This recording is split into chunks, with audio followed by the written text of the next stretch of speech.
President Anderson, members of the faculty, Board of Trustees, distinguished guests, my old colleague, Senator Bob Byrd, who has earned his degree through many years of attending Knight Law School, while I am earning mine in the next 30 minutes, distinguished guests, ladies and gentlemen.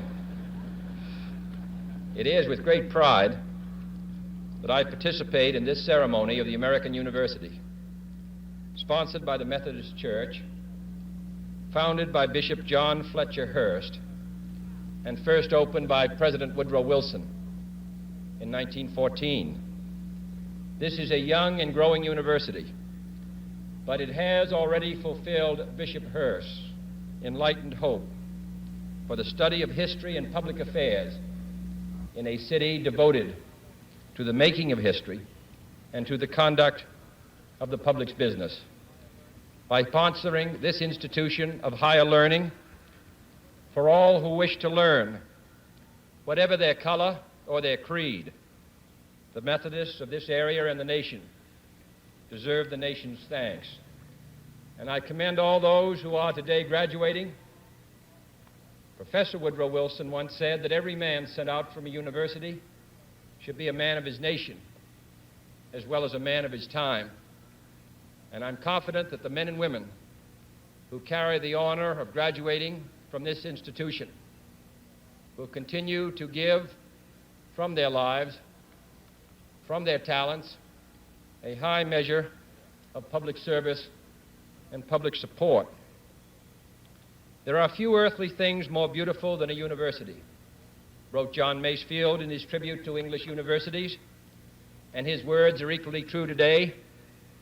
He did not refer to towers or to campuses. He admired the splendid beauty of a university because it was, he said, a place where those who hate ignorance may strive to know, where those who perceive truth may strive to make others see.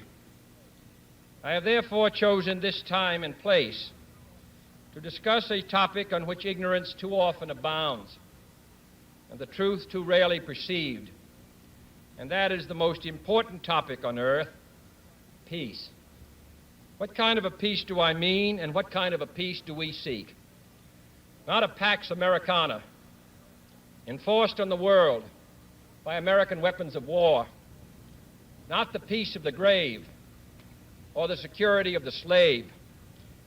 I am talking about genuine peace, the kind of peace that makes life on earth worth living, the kind that enables men and nations to grow and to hope and build a better life for their children.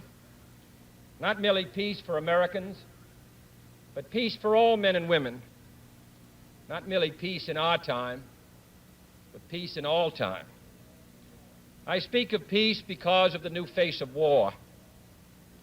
Total war makes no sense in an age where great powers can maintain large and relatively invulnerable nuclear forces and refuse to surrender without resort to those forces. It makes no sense in an age where a single nuclear weapon contains almost 10 times the explosive force delivered by all the Allied air forces in the Second World War. It makes no sense in an age when the deadly poisons produced by a nuclear exchange would be carried by wind and water and soil and seed to the far corners of the globe and to generations yet unborn. Today, the expenditure of billions of dollars every year on weapons acquired for the purpose of making sure we never need them is essential to the keeping of peace. But surely the acquisition of such idle stockpiles, which can only destroy and never create, is not the only, much less the most efficient, means of assuring peace. I speak of peace, therefore, as the necessary, rational end of rational men. I realize the pursuit of peace is not as dramatic as the pursuit of war, and frequently the words of the pursuers fall on deaf ears, but we have no more urgent task. Some say that it is useless to speak of peace or world law or world disarmament, and that it will be useless until the leaders of the Soviet Union adopt a more enlightened attitude. I hope they do. I believe we can help them do it. But I also believe that we must re-examine our own attitudes as individuals and as a nation, for our attitude is as essential as theirs. And every graduate of this school, every thoughtful citizen who despairs of war and wishes to bring peace should begin by looking inward, by examining his own attitude towards the possibilities of peace, towards the Soviet Union, towards the course of the Cold War, and towards freedom and peace here at home. First, examine our attitude towards peace itself. Too many of us think it is impossible. Too many think it is unreal. But that is a dangerous, defeatist belief. It leads to the conclusion that war is inevitable, that mankind is doomed, that we are gripped by forces we cannot control. We need not accept that view.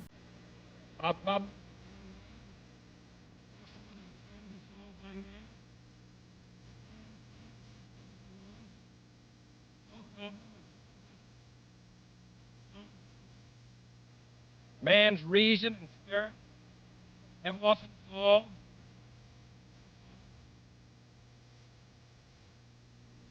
I am not referring to the absolute, infinite concept of universal peace and goodwill, of which some fantasies and fanatics dream. I do not deny the value of hopes and dreams, but we merely invite discouragement and incredulity by making that our only and immediate goal. Let us focus instead on a more practical, more attainable peace, based not on a sudden revolution in human nature, but on a gradual evolution in human institutions, on a series of concrete actions and effective agreements which are in the interests of all concerned. There is no single simple key to this peace, no grand or magic formula to be adopted by one or two powers. Genuine peace must be the product of many nations, the sum of many acts. It must be dynamic, not static, changing to meet the challenge of each new generation. For peace is a process, a way of solving problems. With such a peace, there will still be quarrels and conflicting interests, as there are within families and nations. World peace, like community peace, does not require that each man love his neighbor. It requires only that they live together in mutual tolerance, submitting their disputes to a just and peaceful settlement. And history teaches us that enmities between nations, as between individuals, do not last forever. However fixed our likes and dislikes may seem, the tide of time and events will often bring surprising changes in the relations between nations and neighbors. So let us persevere. Peace need not be impractical, and war need not be inevitable. By defining our goal more clearly, by making it seem more manageable and less remote, we can help all people to see it, to draw hope from it, and to move irresistibly towards it. And second, let us re-examine our attitude towards the Soviet Union. It is discouraging to think that their leaders may actually believe what their propagandists write. It is discouraging to read a recent authoritative Soviet text on military strategy and find on page after page wholly baseless and incredible claims, such as the allegation that American imperialist circles are preparing to unleash different types of war, that there is a very real threat of a preventative war being unleashed by American imperialists against the Soviet Union, and that the political aims, and I quote, of the American imperialists are to enslave economically and politically the European and other capitalist countries and to achieve world domination by means of aggressive war, unquote. Truly, as it was written long ago, the wicked flee when no man pursueth. Yet it is sad to read these Soviet statements, to realize the extent of the gulf between us. But it is also a warning to the American people not to fall into the same trap as the Soviets, not to see only a distorted and desperate view of the other side, not to see conflict as inevitable, accommodation as impossible, and communication as nothing more than an exchange of threats. No government or social system is so evil that its people must be considered as lacking in virtue. As Americans, we find communism profoundly repugnant as a negation of personal freedom and dignity. But we can still hail the Russian people for their many achievements in science and space, in economic and industrial growth, in culture, in acts of courage. Among the many traits the peoples of our two countries have in common, none is stronger than our mutual abhorrence of war. Almost unique among the major world powers, we have never been at war with each other, and no nation in the history of battle ever suffered more than the Soviet Union in the Second World War. At least 20 million lost their lives. Countless millions of homes and families were burned or sacked. A third of the nation's territory, including 2/3 of its industrial base, was turned into a wasteland, a loss equivalent to the destruction of this country east of Chicago. Today, should total war ever break out again, no matter how, our two countries will be the primary target. It is an ironic but accurate fact that the two strongest powers are the two in the most danger of devastation. All we have built, all we have worked for, would be destroyed in the first 24 hours. And even in the Cold War, which brings burdens and dangers to so many countries, including this nation's closest allies, our two countries bear the heaviest burdens. For we are both devoting massive sums of money to weapons that could be better devoted to combat ignorance, poverty, and disease. We are both caught up in a vicious and dangerous cycle, with suspicion on one side breeding suspicion on the other, and new weapons begetting counter-weapons. In short, both the United States and its allies, and the Soviet Union and its allies, have a mutually deep interest in a just and genuine peace and in holding the arms race. Agreements to this end are in the interests of the Soviet Union as well as ours, and even the most hostile nations can be relied upon to accept and keep those treaty obligations, and only those treaty obligations, which are in their own interest. So let us not be blind to our differences, but let us also direct attention to our common interests and the means by which those differences can be resolved. And if we cannot end now our differences, at least we can help make the world safe for diversity. For in the final analysis, our most basic common link is that we all inhabit this small planet. We all breathe the same air. We all cherish our children's futures, and we are all mortal. Third, let us re-examine our attitude towards the Cold War, remembering we're not engaged in a debate, seeking to pile up debating points. We are not here distributing blame or pointing the finger of judgment.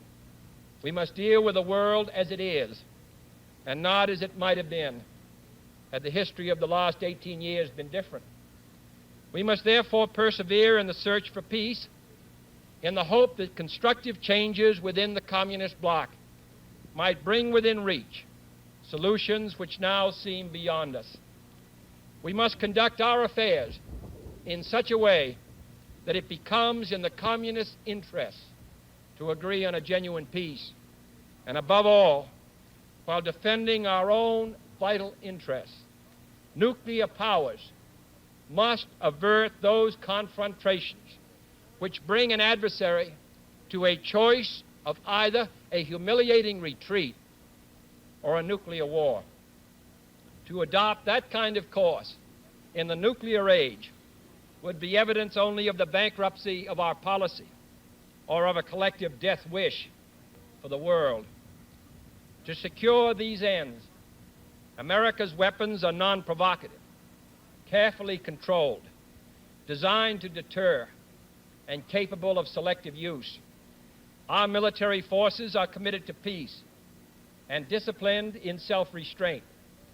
Our diplomats are instructed to avoid unnecessary irritants and purely rhetorical hostility, for we can seek a relaxation of tensions without relaxing our guard.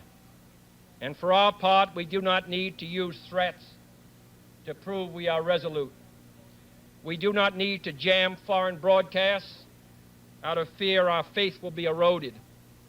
We are unwilling to impose our system on any unwilling people, but we are willing and able to engage in peaceful competition with any people on earth. Meanwhile, we seek to strengthen the United Nations to help solve its financial problems, to make it a more effective instrument for peace, to develop it into a genuine world security system, a system capable of resolving disputes on the basis of law, of ensuring the security of the large and the small, and of creating conditions under which arms can finally be abolished. At the same time, we seek to keep peace inside the non-communist world, where many nations, all of them our friends, are divided over issues which weaken Western unity, which invite communist intervention, or which threaten to erupt into war. Our efforts in West New Guinea, in the Congo, in the Middle East, and the Indian subcontinent have been persistent and patient, despite criticism from both sides. We have also tried to set an example for others by seeking to adjust small but significant differences with our own closest neighbors in Mexico and Canada. Speaking of other nations, I wish to make one point clear. We are bound to many nations by alliances. These alliances exist because our concern and theirs substantially overlap. Our commitment to defend Western Europe and West Berlin, for example, stands undiminished because of the identity of our vital interests. The United States will make no deal with the Soviet Union at the expense of other nations and other peoples, not merely because they are our partners, but also because their interests and ours converge. Our interests converge, however, not only in defending the frontiers of freedom, but in pursuing the paths of peace. It is our hope and the purpose of Allied policy to convince the Soviet Union that she too should let each nation choose its own future, so long as that choice does not interfere with the choices of others. The communist drive to impose their political and economic system on others is the primary cause of world tension today. For there can be no doubt that if all nations could refrain from interfering in the self-determination of others, the peace would be much more assured. This will require a new effort to achieve world law, a new context for world discussions. It will require increased understanding between the Soviets and ourselves. An increased understanding will require increased contact and communication. One step in this direction is the proposed arrangement for a direct line between Moscow and Washington to avoid on each side the dangerous delays, misunderstandings, and misreadings of others' actions which might occur at a time of crisis. We have also been talking in Geneva about our first step measures of arms controls, designed to limit the intensity of the arms race and reduce the risk of accidental war. Our primary long-range interest in Geneva, however, is general and complete disarmament, designed to take place by stages, permitting parallel political developments to build the new institutions of peace which would take the place of arms. The pursuit of disarmament has been an effort of this government since the 1920s. It has been urgently sought by the past 3 administrations. And however dim the prospects are today, we intend to continue this effort, to continue it in order that all countries, including our own, can better grasp what the problems and the possibilities of disarmament are. The only major area of these negotiations where the end is in sight, yet where a fresh start is badly needed, is in a treaty to outlaw nuclear tests. The conclusion of such a treaty, so near and yet so far, would check the spiraling arms race in one of its most dangerous areas. It would place the nuclear powers in a position to deal more effectively with one of the greatest hazards which man faces in 1963, the further spread of nuclear arms. It would increase our security. It would decrease the prospects of war. Surely this goal is sufficiently important to require our steady pursuit, yielding neither to the temptation to give up the whole effort, nor the temptation to give up our insistence on vital and responsible safeguards. I'm taking this opportunity, therefore, to announce 2 important decisions in this regard. First, Chairman Khrushchev, Prime Minister Macmillan, and I have agreed that high-level discussions will shortly begin in Moscow, looking towards early agreement on a comprehensive test ban treaty. Our hope must be tempered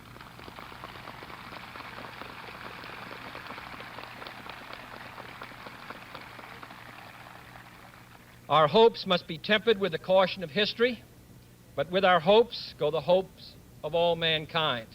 Second, to make clear our good faith and solemn convictions on this matter, I now declare that the United States does not propose to conduct nuclear tests in the atmosphere so long as other states do not do so. We will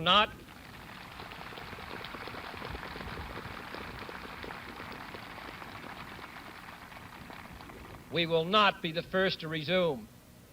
Such a declaration is no substitute for a formal binding treaty, but I hope it will help us achieve one. Nor would such a treaty be a substitute for disarmament, but I hope it will help us achieve it. Finally, my fellow Americans, let us examine our attitude towards peace and freedom here at home. The quality and spirit of our own society must justify and support our efforts abroad. We must show it in the dedication of our own lives. As many of you who are graduating today will have an opportunity to do by serving without pay in the Peace Corps abroad or in the proposed National Service Corps here at home. But wherever we are, we must all, in our daily lives, live up to the age-old faith that peace and freedom walk together. In too many of our cities today, the peace is not secure because freedom is incomplete. It is the responsibility of the executive branch at all levels of government, local, state, and national, to provide and protect that freedom for all of our citizens by all means within our authority. It is the responsibility of the legislative branch at all levels, wherever the authority is not now adequate, to make it adequate. And it is the responsibility of all citizens in all sections of this country to respect the rights of others and respect the law of the land. All this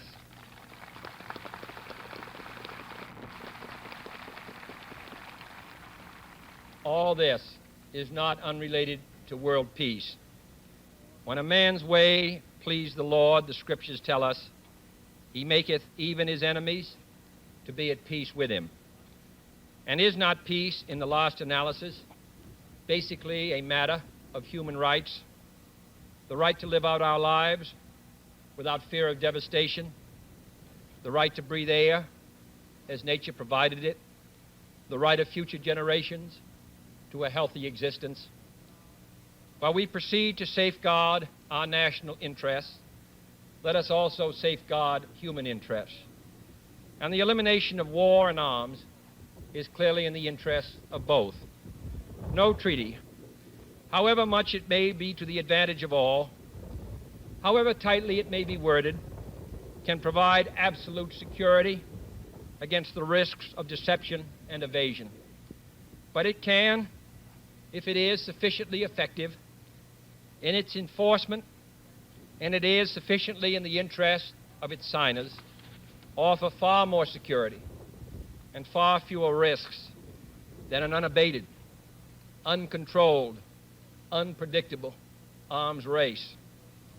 The United States, as the world knows, will never start a war.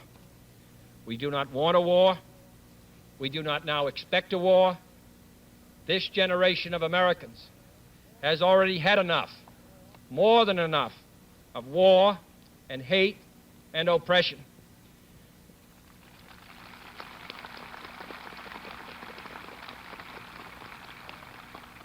We shall be prepared if others wish it. We shall be alert to try to stop it. But we shall also do our part to build a world of peace where the weak are safe and the strong are just. We are not helpless before that task or hopeless of its success. Confident and unafraid, we must labor on, not towards a strategy of annihilation, but towards a strategy of peace.